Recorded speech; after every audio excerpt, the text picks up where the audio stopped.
This podcast is recorded on stolen and unceded Aboriginal land. We acknowledge the First Nations and elders of this country and join their calls for justice. Always was, always will be Aboriginal land.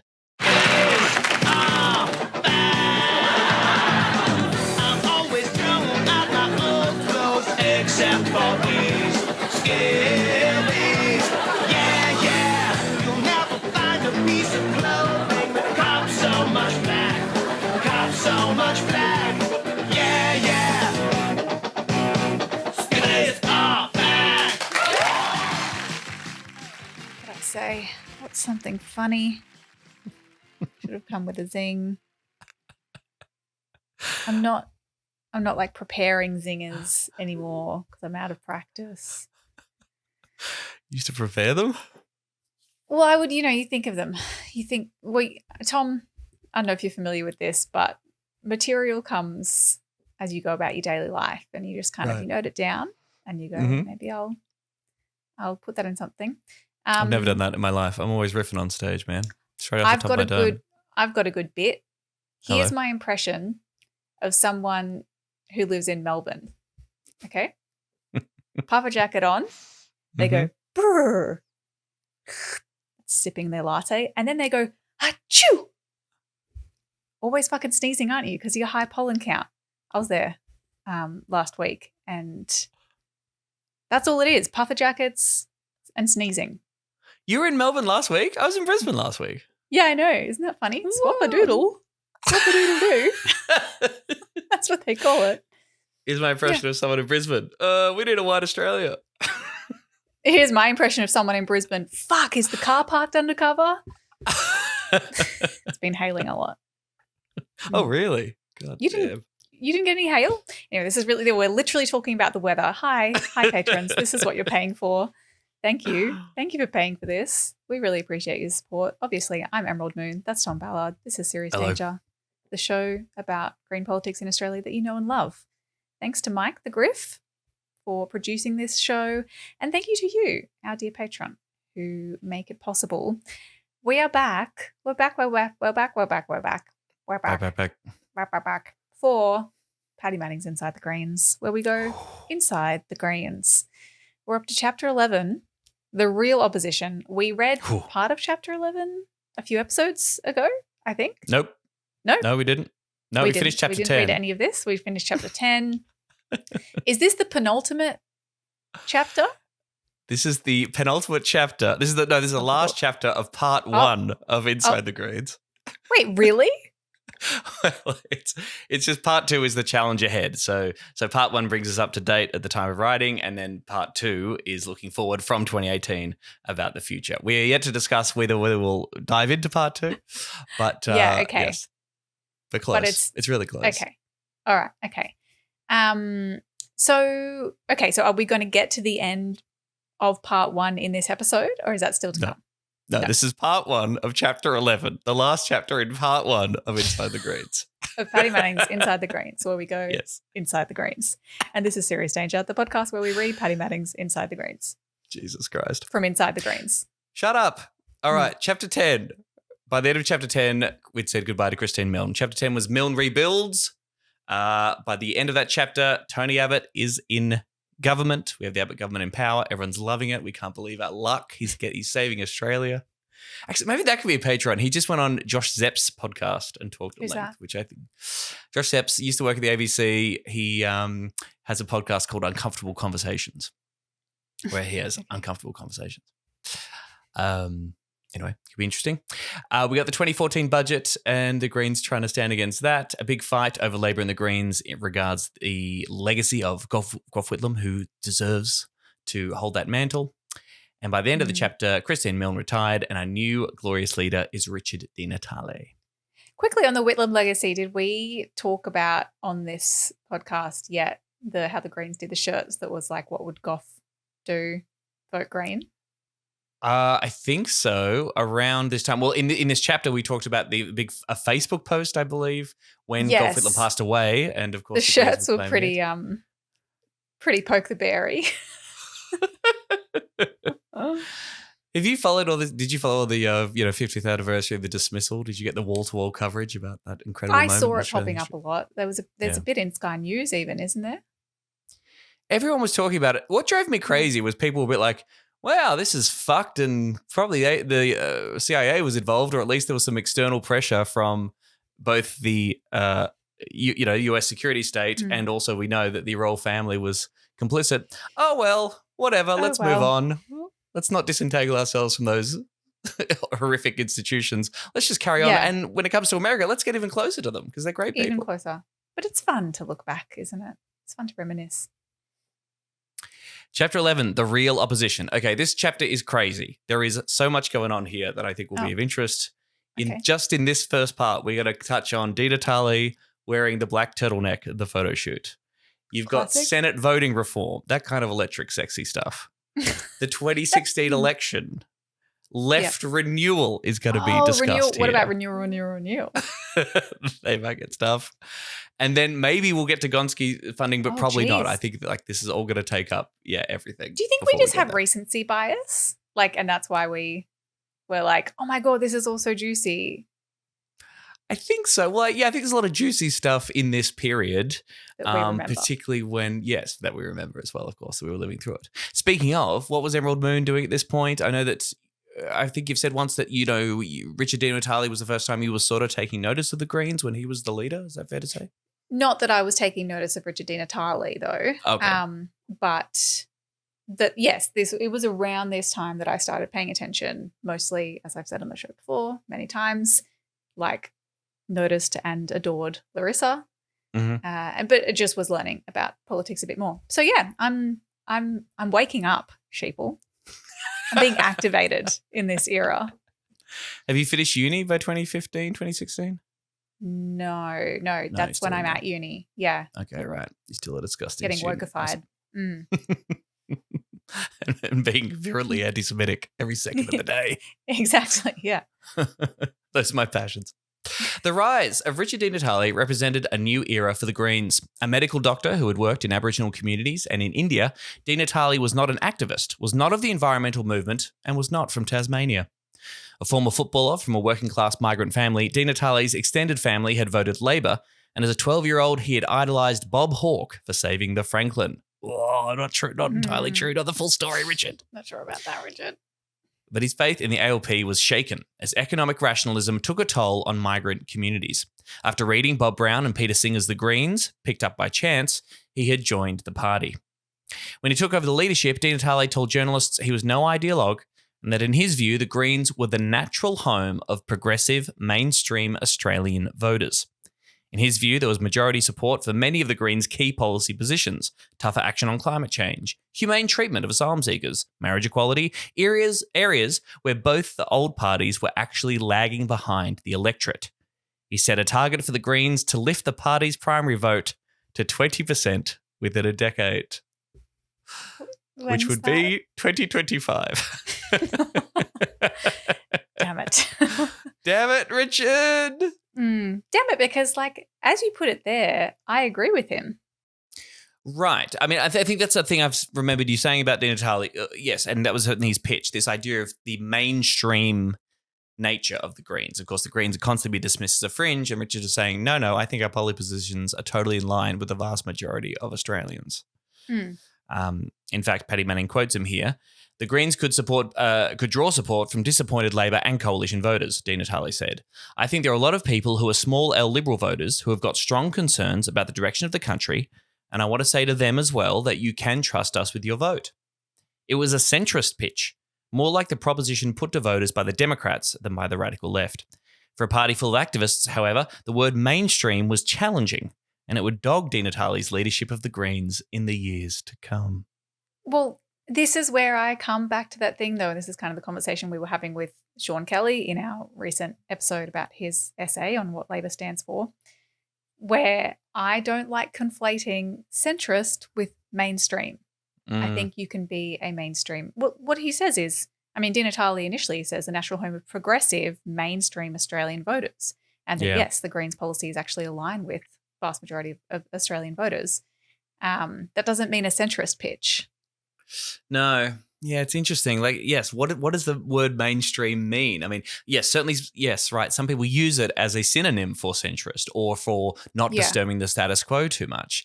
But no, the Yeah. political system is so broken that our politicians could be way out of step with where Yes. most people are, as we see in poll after poll after poll on a whole range of issues. So you could be Mhm. mainstream and, not see those preferences actually being manifested in Yeah. our parliamentary system.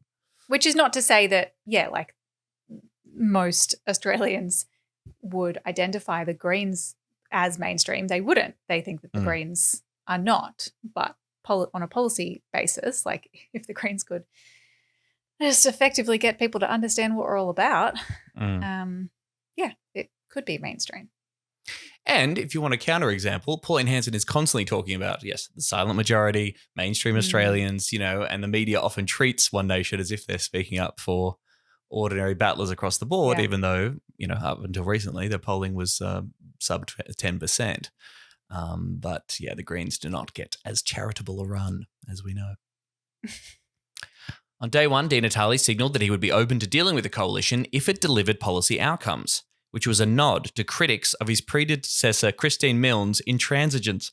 Christine Milne's the intransigent blocker? God. It's just the Greens. Yeah. Just the Greens. But the Greens were already heading in that direction. Before she resigned, Milne had signalled that she would soften her stance against talks with Prime Minister Tony Abbott. Supporting fuel excise was seen as an early obvious move. Within a month of DiNatale taking over the leadership, the Greens did a deal with a social services minister, Scott Morrison, on the assets test for the aged pension. Labor cried foul, claiming the Greens had been dudded and would accuse them of a filthy deal for years to come. Can confirm Van Badham still quite angry about this. Mm-hmm.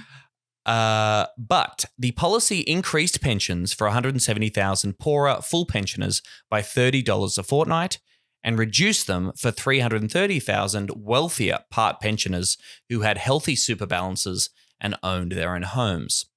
The reform was in line with Greens' policy and that of the Australian Council of Social Service, but nonetheless represented a welfare cut. The Greens also secured a commitment to review retirement incomes, which would later result in significant reform of superannuation concessions. Morrison was duly grateful for the party's support, putting out a press release, "I commend the Australian Greens and their new leader, Senator DiNatale, supported by Senator Stewart, for their constructive engagement with the government."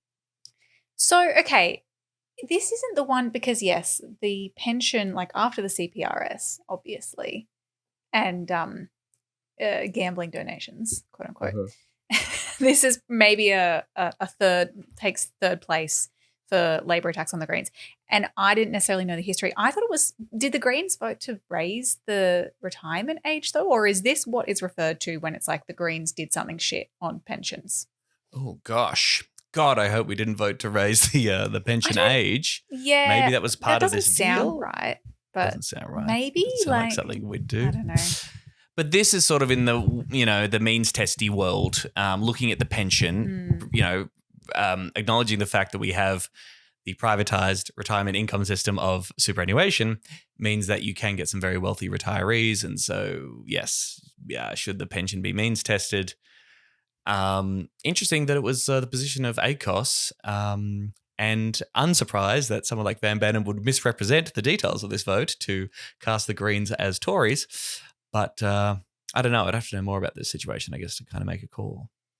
Yeah, why the Greens? No, I think this is it. I'm Googling Greens like voting to raise retirement age, and there is nothing of the sort. So I think this is what I'm thinking of in terms of cutting the pension. I don't know. Yeah, it's a hard one, isn't it? I'm not sure I back this move. I mean, well, hang on. I thought we're not letting the perfect be the enemy of the good here. I don't know. If you're negotiating with a coalition government around this shit, is this the only way to increase the pension for poorer people? And when with a part pension system, the system is already somewhat means tested, right? Like that's the existing system. Perhaps the calculation was made that, of course, we weren't going to get to universal pensions under Tony fucking Abbott. But, well, yeah, maybe you'd have to know like what the balance of the Senate was like at the time, and if the coalition would have been able to get through a shitter deal potentially. But yeah, it's not ideal. Like you don't need to cut the pension. You know what I mean? To raise it for others, you can tax the rich in other ways. That's a false choice. Yeah. One of DiNatale's first decisions was to appoint former New South Wales MP Kate Farman. Damn it, every time. Farman? I thought it was just Fairman. Let's go Fairman. I could be totally wrong. Kate, write in. Sorry. although Kate, you might not like the rest of this stuff. But anyway. Then chairing Sea Shepherd Australia, I didn't know she'd come from there, as his chief of staff. After battling the left of the New South Wales Greens for years as they sought to censure her and Jan Barnum for failing to vote in support of party policy on Israel in 2011, Fairman was a hardened factional warrior. Now ensconced in the leader's office, she would give no quarter to the watermelons in New South Wales. Cool. Now, again, I think the first time I heard Kate Fairman's name was when she admitted to doing MDMA. And I was like, sick, yeah, cool Greens MP cool stuff. out there. And then you're like, and then I was like, oh, okay, we have some ideological differences, it seems. Yes. So around this time, South Australian Senator Penny Wright retires from the Senate and Robert Sims takes over as her replacement. Mm-hmm. Wright's resignation forced a Greens reshuffle, which DiNatale announced to the party room under the cover of Malcolm Turnbull's coup against Abbott on the 15th of September 2015. Oh. Both Lee Rhiannon and Janet Rice lost some portfolio responsibilities that were given to Sims. Rhiannon lost higher education and water, and Rice lost LGBTI issues and marriage equality. Also under the reshuffle, schools went to Nick McKim, who was controversial inside the party, given his record as Education Minister in Tasmania. Where, as we learned in a previous episode, he closed schools. Yes, he did. And defended that decision. But yeah, yes. There you go. The reshuffle outraged the New South Wales Greens, who took it as a factionally inspired demotion of Rhiannon that was both unfair and unwise, given her profile and connections in the education sector, and her strong track record fighting against $100,000 degrees. Some in the New South Wales Greens were so furious that they threatened to withhold funding from the Australian Greens for the forthcoming federal election. Wait, let me read that again. The New South Wales Greens threatened to withhold funding from the Australian Greens? Surely not. Apparently they did. They don't give a fuck, man. Greens members know. When the idea came up at the following month's State Delegate Council, it was soundly defeated, but the tensions lingered and spread interstate, with a Melbourne City branch meeting passing a motion that the leader's right to allocate portfolios was inconsistent with the consensus decision-making model of the Greens. That's really interesting. More meetings. We need more meetings. More. I guess, do they mean that they should have come to a consensus position as to who gets what portfolio? Or should the members vote for which member of the Greens party room has which portfolio? No, maybe they do just mean, it being Victoria, I suppose they mean that party room should have a meeting and talk it through. Has some consensus. Yeah. Which is probably a good point, seeing as, once again, that leader is not elected by the members. Not elected by the members. Yeah, I do feel as though the Greens, like, portfolios, I mean, probably because we have no power generally, but there's usually not that much drama attached to a Greens portfolio reshuffle, right? Like, it's usually not like, oh, and then they got this one and she was stripped of this. So a little bit of that is, it's unusual. She only got 7 portfolio responsibilities. Yeah, exactly. I mean, it's like... That's right. Everyone's got enough work to get on with. Yeah. I mean, Robert Sims is a gay man, so potentially giving him the LGBTQI. Oh, not that he Janet is? Rice hasn't done, he is, yes, but not that Janet Rice has not done extraordinary work and is very passionate about that issue as well. But anyway. We don't have to get into all that. Anyway, tax avoidance. Around this time, a Senate committee initiated by Christine Milne before she left was established in the Parliament. This is quite a big deal, exposing how little tax massive corporations were paying, including BHP and News Corp. Do you remember this? It was like we were learning that News Corp paid about $0 in tax at all every year, because they were claiming all these benefits on research and development at fucking News Corp. Research and development, like phone tapping or something. How to be racist, the new innovative way. Labor Senator Sam Dastyari, who chaired the inquiry, later acknowledged Milne's incredible work on the committee. Thanks, Sam. Thanks, Sam. The hearings helped pressure the government to include a series of anti-avoidance measures in the 2015-2016 budget. The Coalition and Labor disagreed, however, on how many companies should be subjected to the new reporting requirements. Labor wanted to subject some 900 companies with a turnover above $100 million to the new regime. But as the end of the year neared, the Greens did a deal with the government to raise the threshold to $200 million, allowing 2/3 of those companies off the hook for reporting purposes. If we hadn't got this bill passed today, DiNatale explained when the deal was announced, multinational companies would have enjoyed another full year of not having to disclose their tax on a country-by-country basis. The Greens chose action. Interesting. I'm sensing a pattern. Yeah. We are recording this, in the wake of the week in which the Greens voted to support Labor's nature reforms. We talked about extensively on the weekly show with Osman, but I would be interested in your thoughts. Do you think the Greens caved? Do they capitulate? It did seem pretty clear. Maybe that's why the balance of Parliament was on my mind about the pension stuff. Because in that case, it was pretty clear, right, that they would do a deal with that Labor would do a deal with the Liberals, otherwise, right? And you would end up with way shitter laws. So it does seem like in that situation, the least worst option. And apparently, some of the amendments are pretty decent. Yeah, sure. Yeah. I think you could say that by not fast tracking coal and gas, they avoided the idea that it's worse than the status quo. I think that's probably fair enough. But the gaping hole of any climate action still remained. Yeah. But in this situation, it seems like, well, if Labor wanted a more progressive position wanted more companies to be included, why didn't the Greens just say do that? I guess the coalition would say that they would shelve it. The coalition could say it's either this or nothing, and you would perhaps argue that the coalition would be pretty happy to give up on a bill taxing massive corporations. Yeah. Is that a reflection of the coalition at that point being happier to work with the Greens than Labor? Potentially. And vice versa even. Don't know. Yeah. Maybe Turnbull was riding high in the polls as the new prime minister here.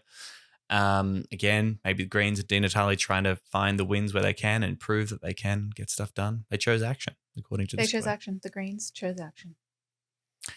Labor cried foul, believing that the government would have caved if the Greens had held out. Dastyari said DiNatale had sold out a 2-year community campaign for tax transparency, and Senate leader Penny Wong ramped up the partisan rhetoric. In the dead of night, the Australian Greens sat down with the Treasurer and cut a deal to sell out the crossbench in the Labor Party, cut a deal to sell out Australian taxpayers, all so they could show that they are players. She really hates us. She really hates the Greens. Also, whenever the Greens aren't players, you fucking hate them for not being players. So, anyway. Also, you're complicit in a genocide, so who gives a fuck what you think? So there's that. When the ATO put out the first disclosures the following March, the information was so opaque, the Australian Financial Review's Neil Chenoweth wrote that it looks like the Greens were dudded, outplayed. In later Senate estimates testimony, however, the ATO Commissioner, Jeremy Hirschhorn, described the laws as a fantastic success, saying they'd raised billions in extra tax revenue. Well, that's good. Sure. Who can say? Maybe the ATO Commissioner would have to say that they were good. Who knows? Who knows? Someone who was there at the time, let me know if there is a chance that the Liberals genuinely would have caved. If so, bad decision. But you just don't really know, do you? You just never know. You're so philosophical these days. Yeah, I know. I do think... that's not a great take, but it's true. You don't know. What are you going to do? People do constantly point to the fact, and I don't know enough about this, but apparently I think this is true. Like Labor has closed these loopholes and is raking in more corporate tax revenue than ever before. Someone was kicking around the idea that corporations are getting taxed more than ever before. I don't think that's true, but certainly they're getting taxed more than previously. Yeah. Can we close the rest? Close them all, I say. I say there shouldn't be any loopholes.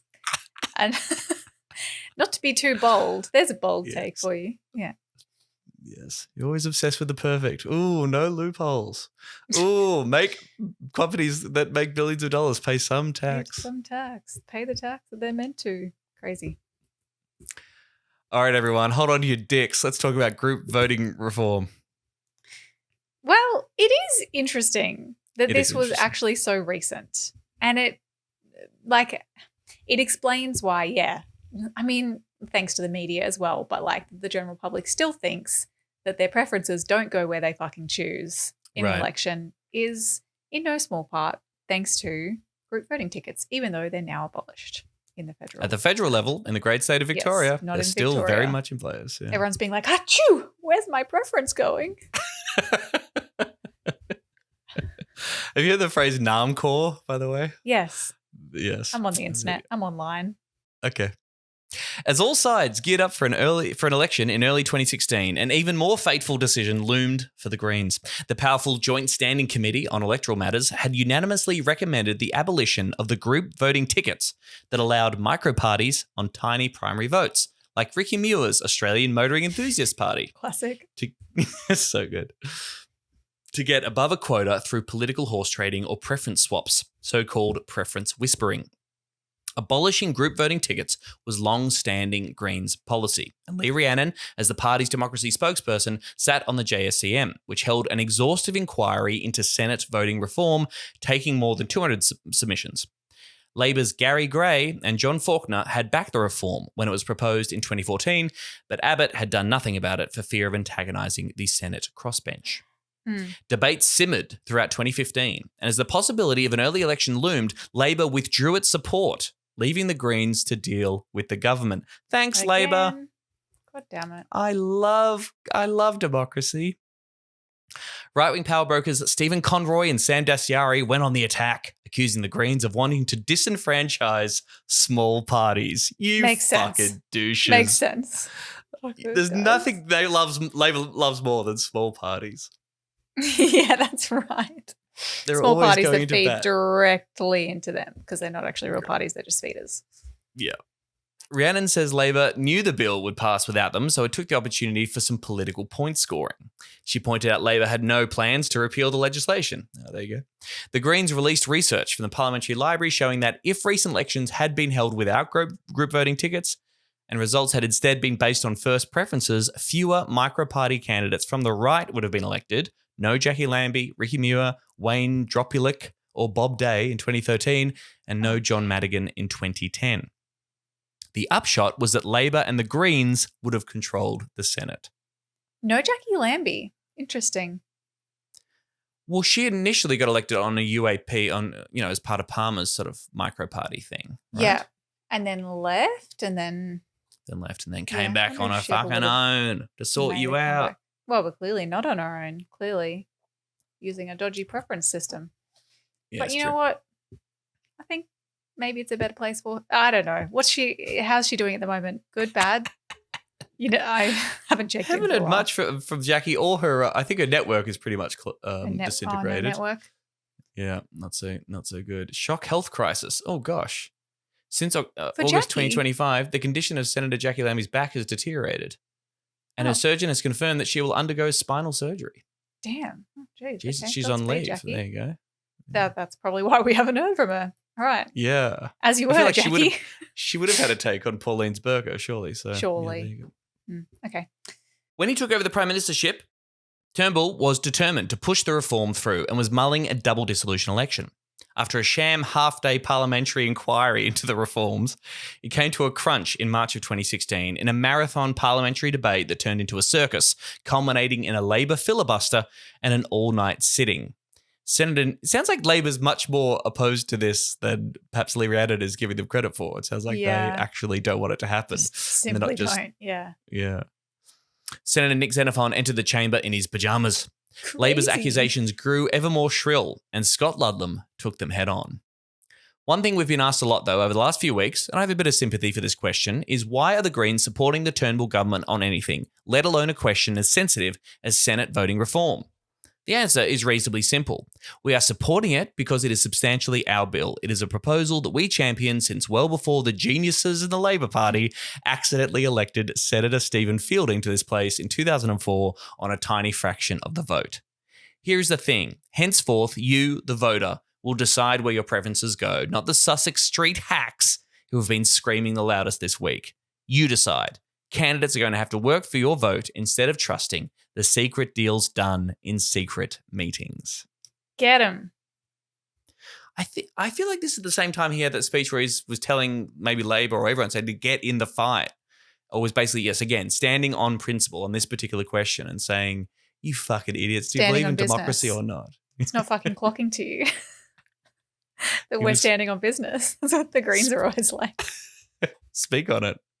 Strenuously opposing the reform, this is interesting to me. Strenuously opposing the reform was the Australia Institute's Richard Dennis, friend of the show, a former party advisor and experienced preference negotiator who warned DiNatale in a heated exchange that by abolishing group voting tickets and enabling a double dissolution election, the Greens were opening the door to Pauline Hanson. Richard, come back on the show. Got some questions. Yes. I ran into this last year. I was in the UK at Edinburgh Festival. I went on the Pod Save the UK show, which is the the British version of Pod Save America kind of vibe, hosted by my good friend Nish Kumar. And we were having a conversation about Australia's voting system, and we talked about compulsory voting, and then we also said, obviously, proportional representation is great, right? Because it's way more democratic. And Ahir Shah, who's also a good friend of mine, great comedian, who's much more of the centre-left persuasion, was sort of saying, well, no, proportional representation in the UK would mean that Reform UK and Nigel Farage would take up seats, and like you've got to be conscious of that. And I was just like, but the answer can't be to be less democratic. Surely. Yeah, That's sorry. nuts. That's, yeah. If that's the case. He's going to win now anyway on the terrible first past the post system that they have. Oh, yeah. But I'm like, yeah, that's fucking nuts, man. That's a terrible approach. And I hate this idea like, oh, no, we can't do the more democratic thing because it might have some bad results. It's like, I don't know, man. Guys, there's got to be another way. Yeah, maybe you need to talk to them voters. But they get it wrong. Yeah, stupid voters. You don't want to empower them. Although we saw what they did this year and they made some bad choices. You're right. We should take away their votes. Maybe another I think solution. there should be an IQ test before you can vote. Every fucking dumbass. Pretty funny, though. When the bill finally came back into the House from the Senate, Labor's Anthony Albanese hit back that the Greens' deal was not so much about high-minded Senate voting reform as it was about preference deals ahead of the coming election. Albanese has a quote here basically saying that the Greens have done a preference deal with the Victorian Liberals, and that's the real game that's going on here. What? There was a grain of truth to this, writes Paddy Manning. Okay. The Victorian Greens were negotiating with the Liberal Party, proposing to issue split tickets in suburban marginals in exchange for Liberal preferences in a handful of inner city seats, Melbourne, Batman and Wills. And there was speculation about Sydney and Grainler in New South Wales, although if it was happening, it was without any endorsement or authority from the local campaigns, Oh my which God. would have been horrified. Guys. Michael Kroger, that's the Victorian Liberals president, confirmed the speculation on Sky News. You've got a doctor, DiNatale, who owns a farm and who doesn't come from this mad environmental background. He's helped the government get legislation through the federal parliament. So you look at the Greens through a slightly different lens these days because they're not the nutters they used to be. Thanks, Michael. That's what I've been saying. Damning stuff. If you're in the Greens, you get endorsed by Michael Kroger, something has gone horribly, horribly wrong. I just got to say, like, I feel like, I don't know, we've been reading this book for a long time, but it does seem a lot of the time like the, whoever's running the Victorian Greens sometimes are doing things a little bit undemocratically and maybe just doing whatever the fuck they want without consulting with or even sometimes telling the membership. Like when they took those fucking, what was the donations they took and it was a secret? Or was that Tasmania? That was that was the federal Greens. Okay. Yes, the Australian Greens keeping that secret from the New South Wales Greens.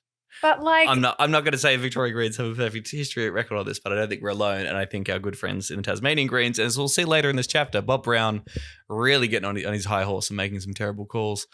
okay. That certainly does exist. yeah. Sorry, Yeah. we're not the Queensland Greens, Emerald. Yeah. Oh, Sorry. look, we're not perfect either, but branches do vote on preferences. Is it done that way everywhere now, or is that still not the case in every member body? Yes, the election committee, which is set up from the branch, yes, definitely determines the preferences. Yes, and certainly, I don't think local branches would accept a state office coming in and saying, These are the preferences you have to put in your seat. Yeah. Mm.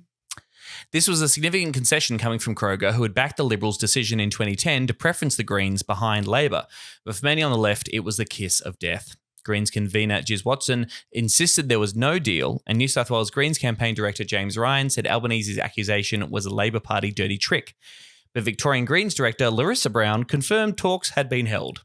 "We won't be preferencing the Liberals," Brown told the Herald Sun. "An open ticket is asking voters to have a think about who they'd like to vote for."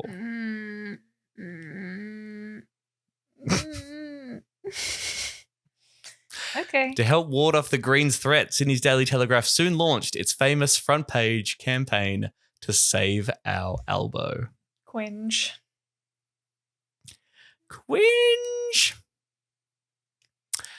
As they prepared to do battle in the inner cities, the Labor Greens animus would only intensify. Labor frontbencher Andrew Leigh told researcher Sean Crow later that year, "My guess is that at some stage in my lifetime, the Greens will overcompromise, be electorally wiped out, and the deals they've done in the Senate will prevent them from returning.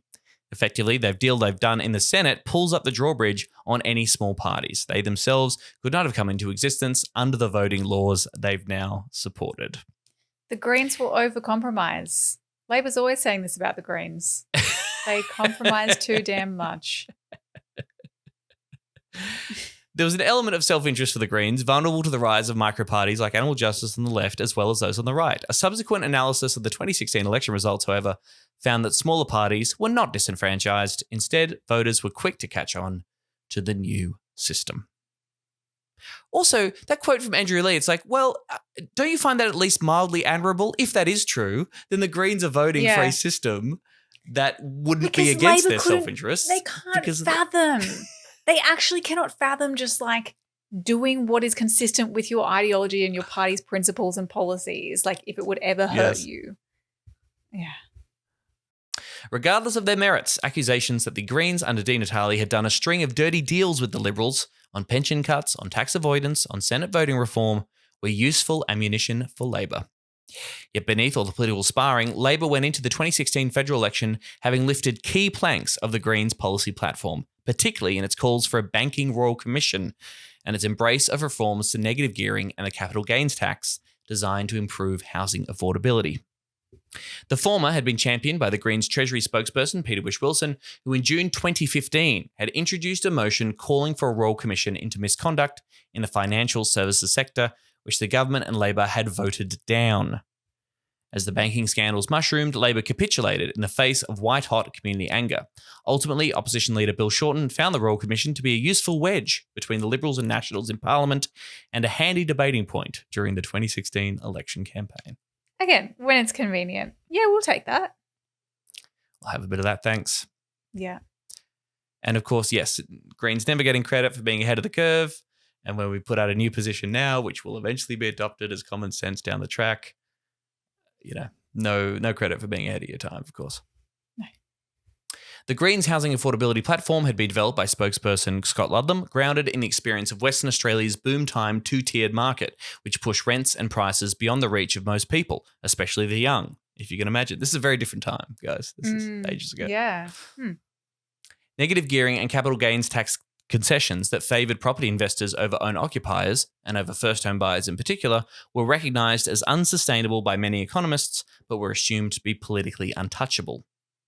Labor did not go as far as the Greens, proposing only to restrict negative gearing to new homes and to halve the 50% capital gains discount for housing, but it was a concrete example of policy leadership by the minor party, dragging Labor to the left. Speaking after the 2016 election, DiNatale said that when a major party stole the Greens' policies, that's a sign of us being successful. What you are seeing is a huge challenge to the consensus that emerged in recent decades on trickle-down economics, and the Greens have led the charge on that issue.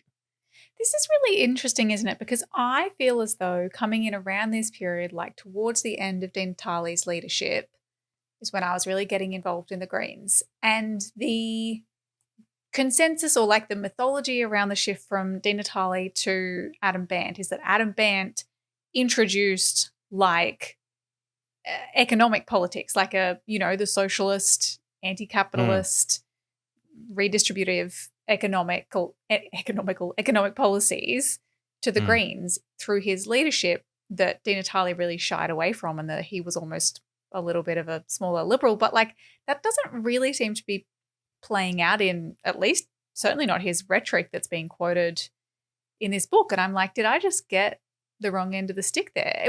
Is that just me, or is that kind of, do you think that's something that people generally think about DiNatale versus Ban? I think on retrospect, perhaps, yes. But at the time, I mean, later on, Richard DiNatale will be the first to sort of probably champion a universal basic income policy, for example. Although, this is very interesting, a little bit of insight here. In the lead up to the 2016 election, the Greens commissioned focus group polling, which, to the consternation of some on the left of the party, recommended against campaigning on economic issues at all. Lonergan research had found that the party was not believed when it was talking about the economy, as though it was going beyond its area of expertise. The Greens were becoming a mainstream party, a realistic third choice, but there was a recurring nagging doubt about their policy platform. How are they going to fund it?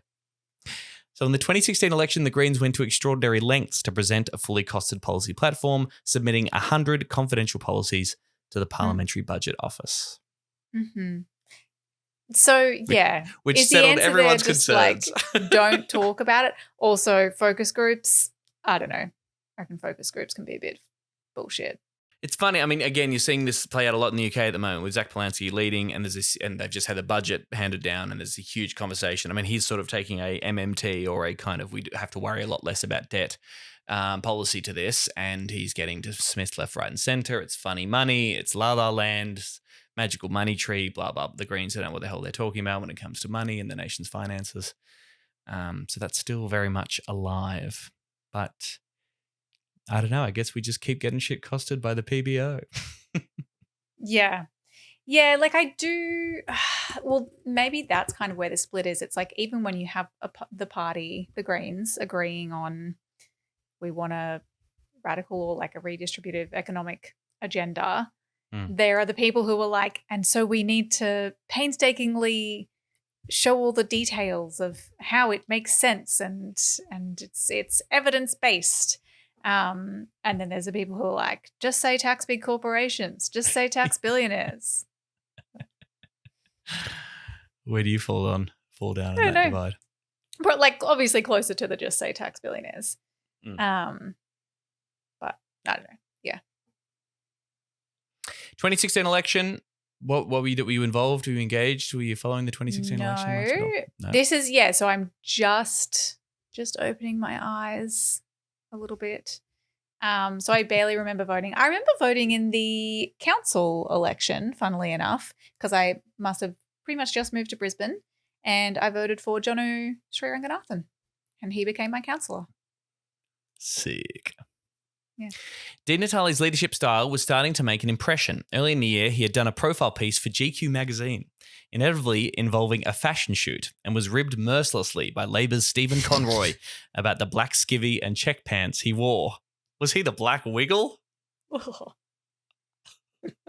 you remember these images of him in the Yeah, I don't think, again, like I wasn't engaged enough to really know the full thing. I just got the bleeding out in the ensuing years of like DiNatale wears a black skivvy and that's a parodyable character. Yeah. The interview was thoughtful, canvassing DiNatale's pro-science position that as a medical doctor. He questioned party shibboleths like the health risks of genetically modified organisms and his never say never approach to dealing with the Liberals. But the medium was the message. Amid GQ's glossy ads for luxury brands, DiNatale came across as a slick pragmatist, not a firebrand radical. Mm-hmm. Midway through the campaign, DiNatale suffered a burst of negative publicity when The Age ran an erroneous story that he was underpaying a live-in au pair at his family's Otway Ranges farm. That's right.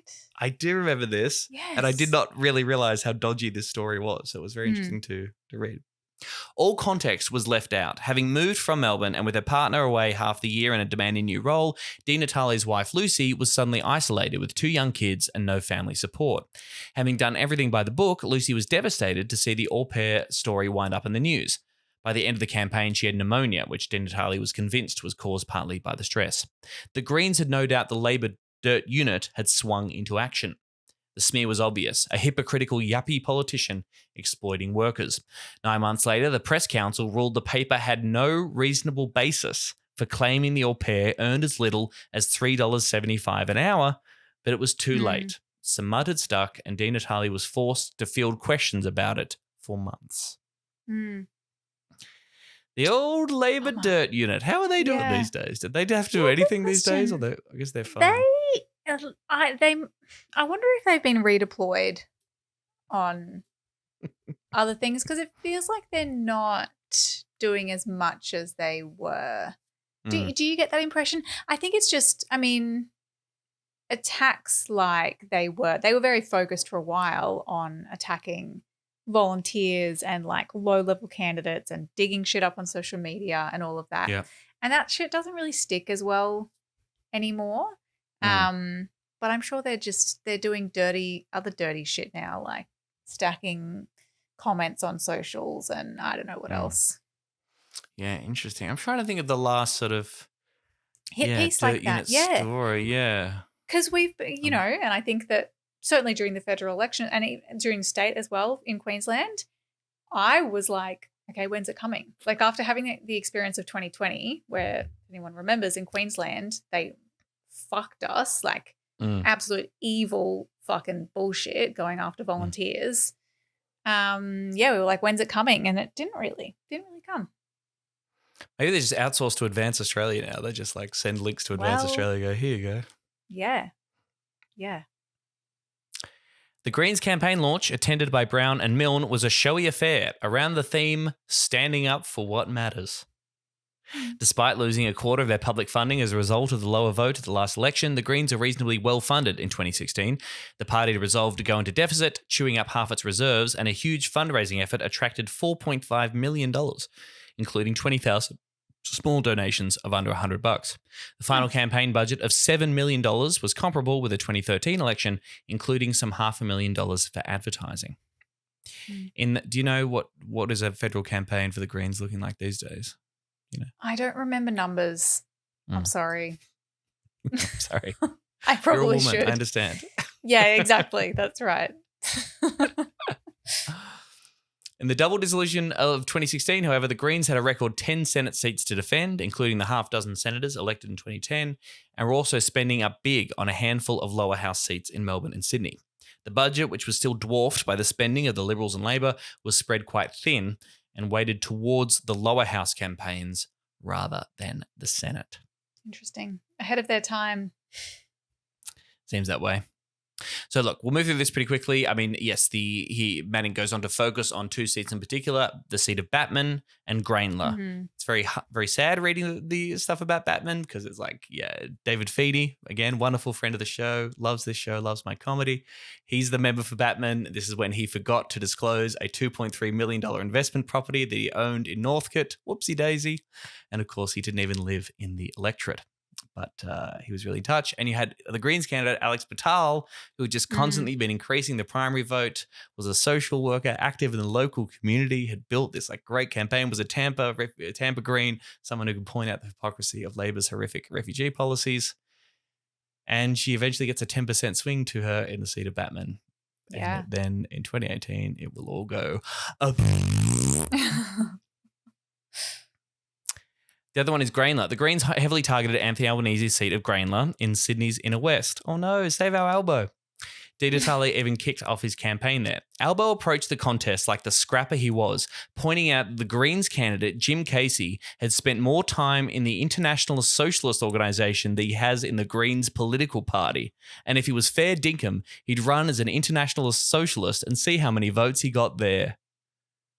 What an asshole. You're supposed to be a socialist, you fucking dick. Being a socialist is bad. Hey, look at this guy. He's a socialist. Yeah. What are you? What do you believe? Casey was no shrinking violet. He had led a 2012 firefighter strike over work cover in which dozens of fire engines had surrounded the New South Wales Parliament, turning their hoses on it, and he hit straight back. I make no apologies for my socialist ideals. It's a bit sad Albanese is running away from this. He's happy to DJ songs by Billy Bragg for his mates, but when it comes to a political context, he's channeling Joe McCarthy. Oh. Casey's support for BDS was wheeled out against him too. Fuck you, Albo, good friend of Palestine. In his only public appearance of the campaign, former Prime Minister Paul Keating spoke at a Petersham Town Hall rally and launched into the pathetic Greens, calling them a bunch of opportunistic trots hiding behind a gum tree trying to pretend they're the Labour Party.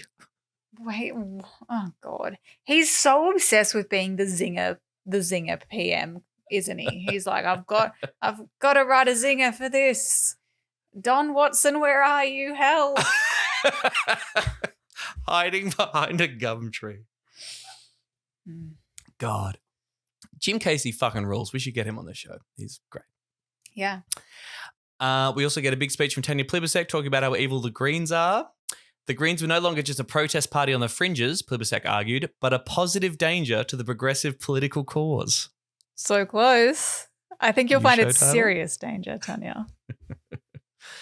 Now that DiNatale refused to rule out forming a coalition with the Liberal Party, and noting, rather, that DiNatale had refused to rule out forming a coalition with the Liberal Party, and that Jim Casey had said he would rather see the re-election of Tony Abbott if it led to stronger protest movements, which we discussed last time on the show. Plibersek said, the political reality is that, far from making more progressive change possible, the Greens are more likely to prevent real change from happening, because their electoral strategy now relies on preventing the election of a Labor government. Well, it's good they don't use this angle anymore, isn't it? Well, it's fucking... Well, they switch constantly. Like, we're the serious adult political party. We're the only way you can get change. We're a big mass party. We represent most people. We're big, strong Labor. But also don't run against us. That's mean. Yes, that's really mean. That's pretty much literally bullying. No one else is allowed to run. Yeah. It's impossible to be to the left of us. We're Labor. We're as And the left as you can Greens- go in this country. Greens are like always voting to like shut down minor parties and stuff. Like we really love minor parties, except when they run against us. Oh, God. More tendentiously, Plibersek took a shot at an Adam Bant poster claiming Denticare, brought to you by the Australian Greens.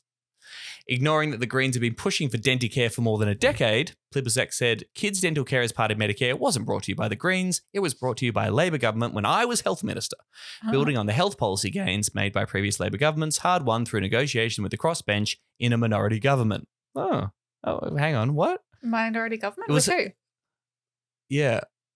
Was that a difficult negotiation for you? Or was the people you're negotiating with really supportive of the idea of putting dental into Medicare? Who for was kids? at the press conference, Tanya, announcing it? Yeah, indeed. Normally, heavy hitters from either side of politics decline to engage with the Greens, except in passing, as though the party was a joke or beneath them. Dedicating a whole speech to the difference between Labor and the Greens, Plibersek went further than Gillard had gone 3 years earlier, giving them both barrels. For Milne, who negotiated directly with Gillard over Denticare, Plibersek's attack was simply nasty. I don't know what she said, whether it was nasty. Like, fair play if she wants to use her speech having a go at the Greens. That is politics. But I then think it's a little bit hypocritical and silly to say, well, the Greens can't attack Labor. Exactly. Yes, right. Yes, the glass houses kind of vibe, or what is it? Glass chin approach. Yeah. 3 weeks after the election, Malcolm Turnbull announced the Liberals would put the Greens last in all lower house seats in one fell swoop, making it very difficult for the minor party to win anywhere. Election results basically not that great. No many swings across the board. Adam Bant got a 1% swing towards him to hit a 44% primary vote, increased his two-party margin to 18%. Batal got a swing of 10% to her, but that was not enough. Much closer in an upset was the vote in Melbourne Ports, where the Green Steph Hodgins-May came within 500 votes of second place, from where she would almost certainly have won on Labor preferences. In Grainler, Casey came third, and his primary vote was steady on 22%. There was no swing at all, either for or against Labor or the Greens, and Albanese held the seat easily. In the Senate, slight swing against the party across the country, about 0.6%. Ludlam and Stewart are re-elected in WA. There was a swing to your girlfriend, Larissa, in Queensland. DiNatale and Janet Rice both returned to Victoria. New South Wales went backwards by just 0.4%. Lee Rhiannon is returned. Vote went backwards in Tassie, just returning Peter Wish-Wilson and Nick McKim. And in South Australia, the vote dropped 1.2% to 5.9%, which was enough to re-elect Sarah Hanson-Young, but not Robert Sims. He was in federal parliament for just 9 months and then went bye-bye. Isn't that interesting? Like pretty similar. Well, those all different kind of thing, but like a 0.6% swing against the party nationwide in the Senate. Similar to the swing we got against it. But like this, I assume that this was by no means painted as a catastrophic election for the Greens, but then they didn't lose 3 lower house seats. So No, that's true. It did, at the end of it all, they were pretty much where, we are now, with 2 senators in each of Victoria, Tasmania and Western Australia, and 1 each in New South Wales, Queensland and South Australia. The result was not disastrous for the Greens, who still had a 10-person party room, including Bant, in the House of Representatives. That's not bad. what did Richard DiNatale say about getting to 20% in the next decade? Get right back where we started. Blah. Maybe you meant Pauline. To get there. Yeah. Before counting was even finished, recriminations within the party spilled over into the public arena. One set of criticisms attacked the party's drift to the centre. Former national convener Christine Cunningham said, "In a world desperate for change and hope, we offered a centrist position, summed up in a vague slogan. We can continue to be led by a nice guy, mainstream footy-playing doctor and negotiate incremental change, or maybe as a party of really smart but often too privileged to quite get it members, we should take a long, hard look at ourselves and make some radical changes." God damn. Oh, okay. So the party was feeling similarly then. Very much so. In the same vein, another former convener, journalist Osman Faruqi, son of the Greens at New South Wales MP Marine, wrote that the Greens' problem was that they'd pursued a steady-as-she-goes approach over the past decade, while the Australian public has been simultaneously losing its faith in politics and rejecting the whole concept of political stability and business as usual. I wonder, though, if the mainstream, commentariat were saying that the Greens were too radical at this time still. Because it's like, yes, you've got those voices now, but you also had the ABCers of the world, and the 9 News and everything. But they're kind of not talking about it so much now. But the assessment that they printed in the wake of the most recent federal election is the Greens were too radical. Even though many in the party are basically saying, the Greens weren't radical enough, or the Greens didn't hold their ground enough. Yeah, anyway. What do we do? Yes, do we fundamentally challenge and disrupt the system? Slow and steady? I don't fucking know. Didn't know in 2016. Still don't know now, it seems. Although 2022 did happen, Don't forget that. It happened. Anyway, even though there was a slight dip in the New South Wales Greens vote, Bob Brown comes out and says, "See, New South Wales Greens bad. They've been holding us back for years. If it wasn't for them, we'd have 20 senators by now." He's obviously using this as an excuse to basically just deep it on Lee Rhiannon. Literally goes on TV and says that Lee Rhiannon should step down, should step aside for new blood. This apparently broke Maureen Faruqi's heart. She wrote that she'd joined the Greens because of Bob Brown, but he had now broken her heart. That's very messy.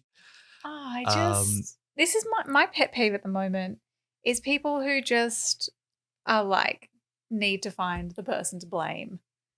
Yeah. It's a whole party. Everyone, if the result wasn't what you wanted, you probably fucked up in some way too. Just, you don't need to blame someone. Move on. What's next?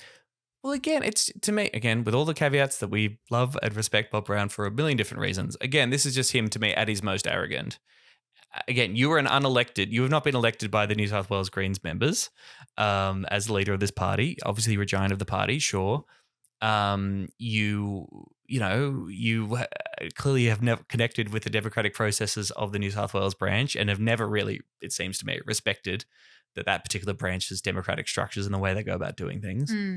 But also, it's just so politically clueless and naive. What benefit does anyone get by you going on TV and publicly attacking this other part of your party? Well, crazy. In his mind, and this is how, politics works for some people, is that he needs to set a frame in order to pursue the path that he believes that the party needs to take or should take, etc. But I think this, when you were saying I've been particularly philosophical, and maybe I've I don't know, this has changed for me, but it's like, I get it. The whole point of political analysis a lot of the time is to be like, I know what happened. This is my take on what happened. But the longer I do this thing, the more I'm like, you actually don't know. As like, doesn't matter how smart you are, doesn't matter how long you've done this, you actually don't know. You don't, like, you cannot go back in time and test what would have happened if this different decision was made. Maybe you would have had 20 senators or whatever he's saying if the Greens hadn't done this, but you actually just don't know. So I don't really care. Like, how are you going to get 20 senators now? Tell me that. That's fine. You can tell me that. And if you think the New South Wales Greens need to do something different, but don't try and fucking tell me you know exactly what would have happened if one link in the chain was different because you're so smart. Yeah. All right. I know we're running a little bit long here, but I just this last element, I think. Do you want to go into left renewal? Are you prepared to go down that? I love going into left renewal. I wonder, are they still posting the left renewal? Because they were posting about me for a while there, I think. No. Maybe You loved it. You loved the attention. I'm Days from the start of the federal election campaign, New South Wales Greens veteran John Kay died of cancer. As the unofficial leader of the state's 8 Greens MPs, he had been a stalwart of the party's hard left, but also had enough authority to keep the factional brawling within limits. Kay stood against Bob Brown's view that the Greens were there to replace the bastards and should aim for government. In a video from his deathbed, Kay told members that the critical outcome for the Greens is not to be caught in parliamentarianism, to not be caught into the trappings of power. This isn't and never has been about changing government. That's what Labor, the Liberals and Nats do. This is about changing what people expect from government. As his widow, Lynn Jocelyn, explained, Kay's view was that a constant quest for lower house seats and having that as a measure of success would actually result in a conservatising influence on the Greens. Emerald Moon, thoughts? Are you saying that you think this is similar to what I have been feeling lately? Yeah, a little bit. Or it's a critique that might speak to some of the thoughts you've been having. Yeah. I don't know if it's quite that, though. I'm not necessarily we shouldn't run to win government person. Like, I still believe that is worthwhile for a political party like the Greens, which is what the Greens are. When I talk about not getting caught into parliamentarianisms or not even necessarily trappings of power, that's not something I agree with so much. But yeah, getting caught into parliamentarianism, I just mean you're probably not going to win. You're not going to replace the bastards if you're constantly just talking about them, paying attention to what they do, getting caught up in all the shit that they're doing. You kind of need to do your own thing. Yeah. I mean, reading this, I'm sort of go, okay, how do we change what people expect from government? How do we do that? And I suppose I'd be more convinced of like building social power, building a social movement. And maybe this goes back to what Jim Casey is saying too. It's like, if we have social movements that are powerful, regardless of who is in government, then that's a power that it means a power that isn't falls into a heap based on us not winning lower house seats. It is a power external to that. Yes. I mean, you need that, looking not only at the history of every socialist government or an attempt at a socialist government throughout the globe, throughout history. You need institutional power. But even like the Greens already got a taste of it after the gains in the 2022 election, not having enough institutional power, whether it's in unions or in the NGOs or in the media, wherever it might be, made it far more difficult to hold on to those seats. So absolutely, like the Greens need to learn to build institutional power, but that doesn't preclude them from also, hey, one of the institutions is government. Try and get that one too. That's kind of where I see, you know. Kay's passing unleashed a storm of controversy over the direction of the party, played out through a bitter pre-selection battle to fill his upper house seat. The contest was won easily by former military officer Justin Field, who had fought in the Lock the Gate campaign against coal and coal seam gas, and was a staffer to Jeremy Buckingham, Kay's main rival in the New South Wales Greens party room. Things turned vicious on closed party Facebook pages, with left-aligned Greens denouncing Field as a careerist leech, while Jocelyn herself told the Sydney Morning Herald that Kay would not have wanted Field to succeed him. Brutal. Burned, heckled from beyond the grave. The pre-selection was the first in which factionally aligned left candidates, described as the Watermelons or the Eastern Bloc, recommended preferences be swapped among themselves, and those on the right, dubbed the Tree Tories, who launched their own secret No Nastiness Facebook page, did the same.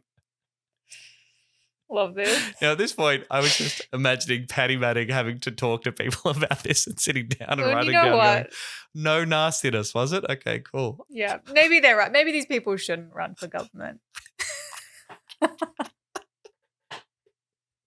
And then I posted this, and then they posted this meme, but then I came back with this. Paddy Manning's like, Yeah. there's no fucking book in this. What am I doing? Yeah. Amazing. The left wing of the New South Wales Greens determined it would not take the successive defeats lying down. On 21st of December, 2016, coming up to the anniversary, the 9-year anniversary of this, Yeah. a bunch of young New South Wales Greens activists launched a new group, Left Renewal, with their own logo, intending to work as a formal faction within the Greens.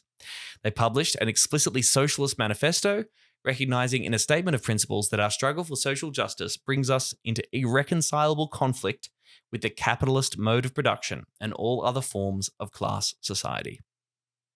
The Greens' 4 pillars were recast in terms of the fight against capitalism. So social justice was about, the exploitative economic models. We need to fight against that. Under peace, it's like capitalism is inherently violent and, we got to bring about the end. We have to bring about the end Yep. of capitalism. Unsustainability, it's like we can't have green capital partnerships. It's not about market solutions. The interests of the working class and the environment should never be pitted against one another. This means we need a just transition in collaboration with and alongside the working class in order to uncover a renewable world. Agree with that?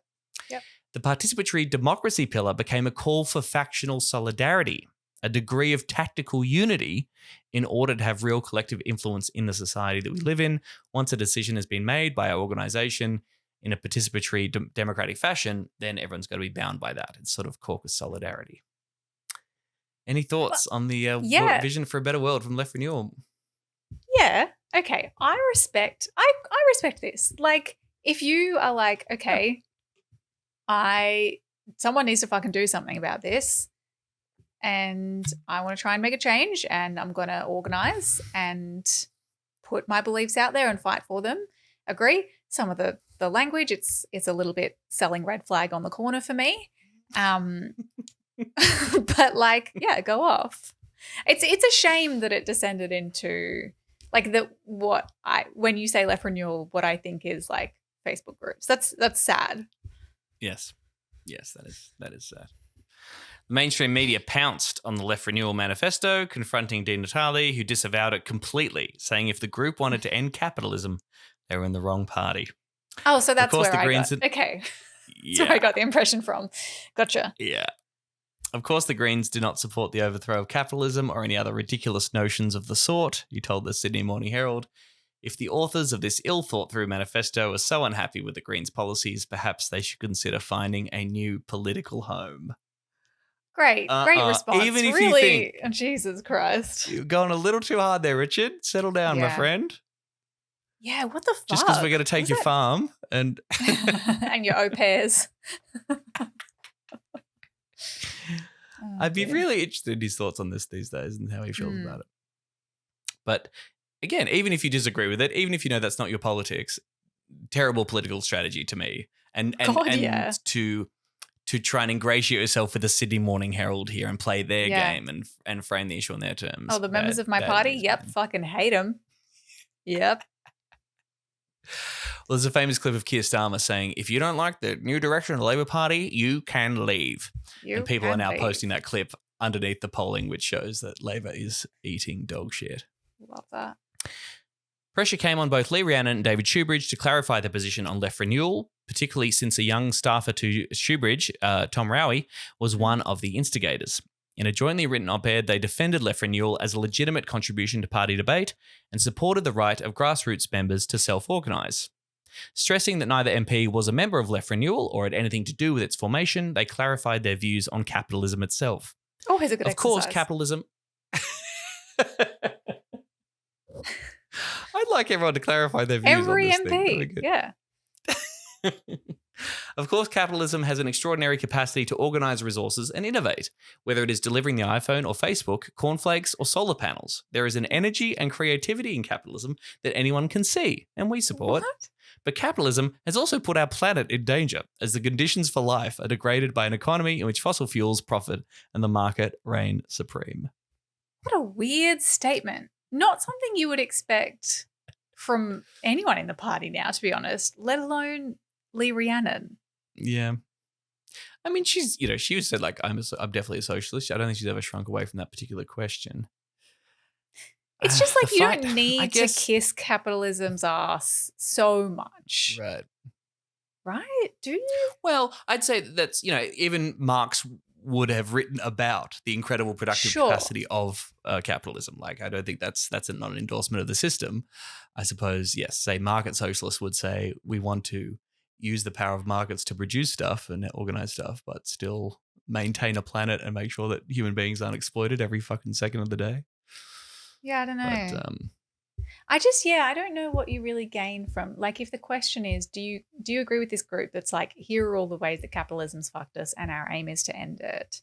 And they're like, what do you think of that? And they're like, well, capitalism's good. If you agree, surely you can just be like, yeah, maybe I'm wrong. Maybe, like probably the vast majority, a normal person in Australia maybe needs to hear you speak sense. I don't know. just take I'm a not sure. position either way. That's my thing. If you're not a socialist, okay, fine.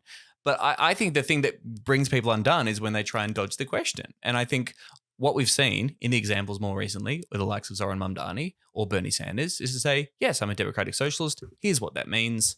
Let me explain it to you, and here's why I believe in it. And as soon as you attach some actual material policies, or you basically say, I think it sucks how this tiny group of people have all this wealth and power because of the economic system we have, which screws over ordinary working people, I think we can have a more fair, more democratic system to make people make sure they have the material needs met. That's why I'm a socialist.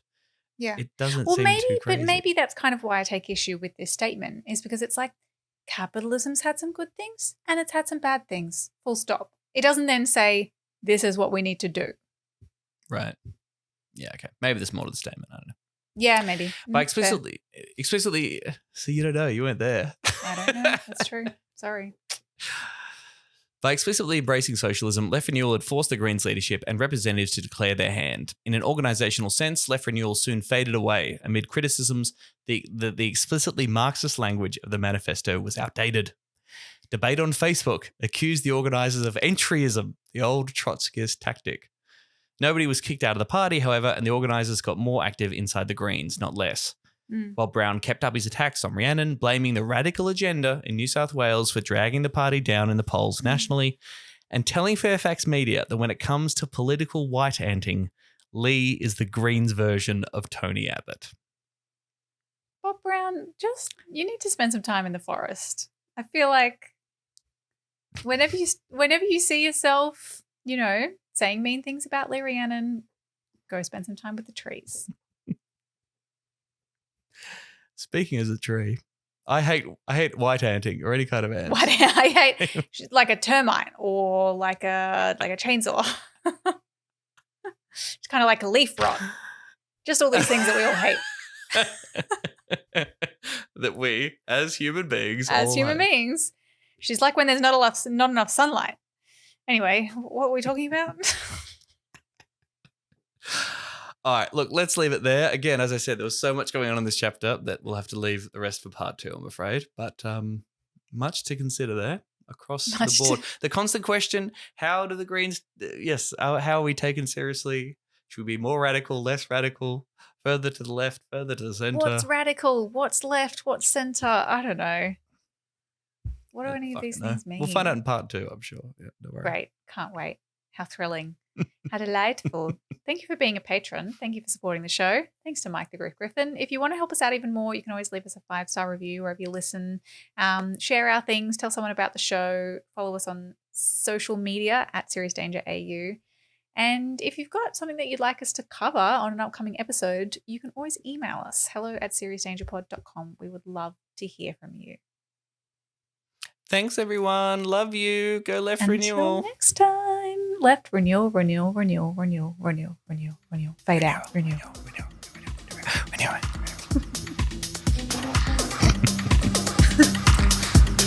Whee!